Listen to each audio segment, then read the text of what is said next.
Bueno, vamos a meternos de lleno con una de las figuras más polémicas y sin duda más importantes del Perú moderno, Alberto Fujimori. En este análisis vamos a desgranar su legado, un legado tan complejo que a día de hoy sigue dividiendo al país por la mitad. Y esta es precisamente la madre del cordero. Aquí está la esencia de todo el debate. ¿Fue un héroe o fue un villano? Lo más interesante es que, para entender la era Fujimori, es que no se pueden separar estas dos visiones. Son, literalmente, las dos caras inseparables de la misma moneda. Para entender por qué tomó medidas tan bestias, primero hay que viajar al Perú que se encontró en 1990. Y no era un país en crisis, no. Era un país al borde del colapso total. Un escenario casi apocalíptico donde la gente estaba desesperada por una solución, la que fuera.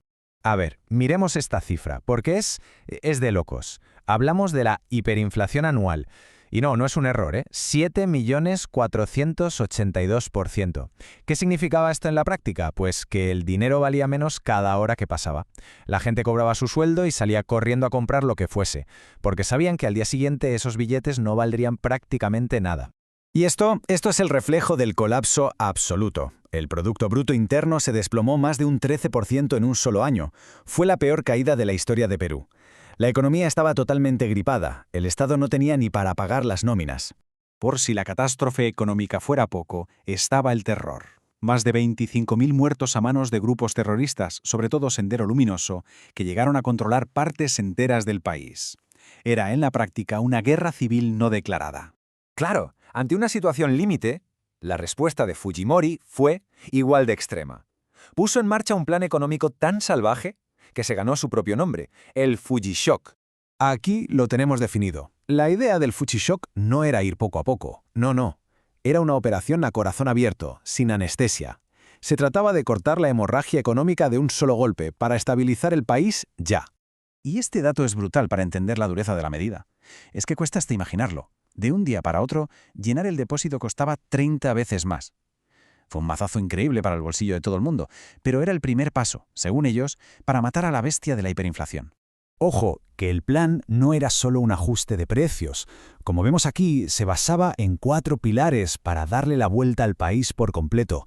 Primero, el shock para frenar la inflación. Segundo, abrir las fronteras comerciales. Tercero, vender cientos de empresas públicas que eran un desastre. Y cuarto, crear un ambiente para que llegara dinero de fuera.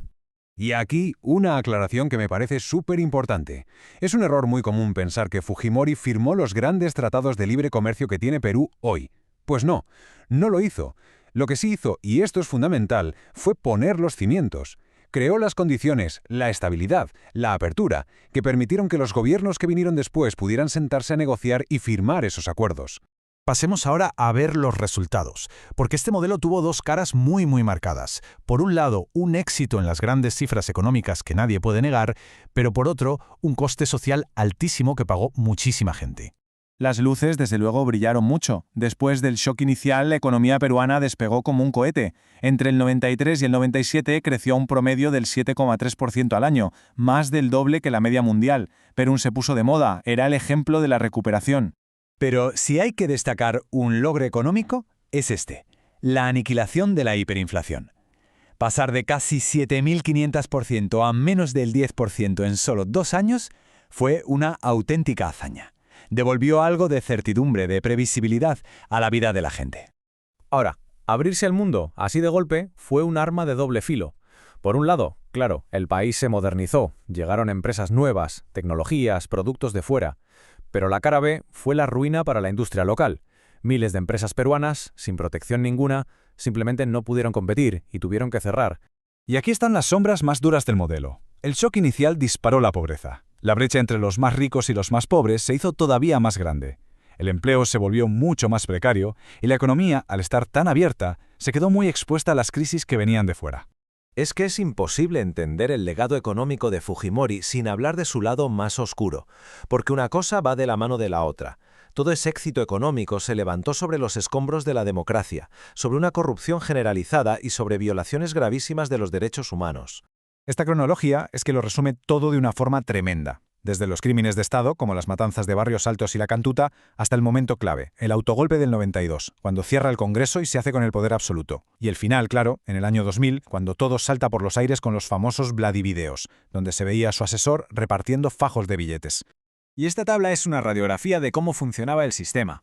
Su mano derecha, Vladimiro Montesinos, montó una red que controlaba absolutamente todo. Sobornaba a los dueños de las televisiones para que hablaran bien del gobierno, chantajeaba a políticos y jueces y se aseguraba la lealtad de los militares controlando los ascensos. Fue una captura total del Estado. Y así llegamos al final, a un balance que es casi imposible de hacer. Porque el legado de Fujimori es una paradoja andante. La estabilidad económica se consiguió, sí, pero a través de un régimen autoritario, corrupto y que no respetó los derechos más básicos. Entonces, la conclusión clave a la que nos lleva este análisis es esta. Las dos caras de Fujimori no se pueden separar. No se puede aplaudir el modelo económico sin reconocer que se construyó sobre la demolición de las instituciones y de la democracia en Perú. Y todo esto nos deja con la pregunta del millón, la que todavía resuena en Perú y en toda la región. Si ponemos en una balanza la estabilización que consiguió y en la otra el precio que se pagó en democracia y derechos humanos, la pregunta es inevitable y sigue sin una respuesta fácil. ¿Acaso el fin justifica los medios?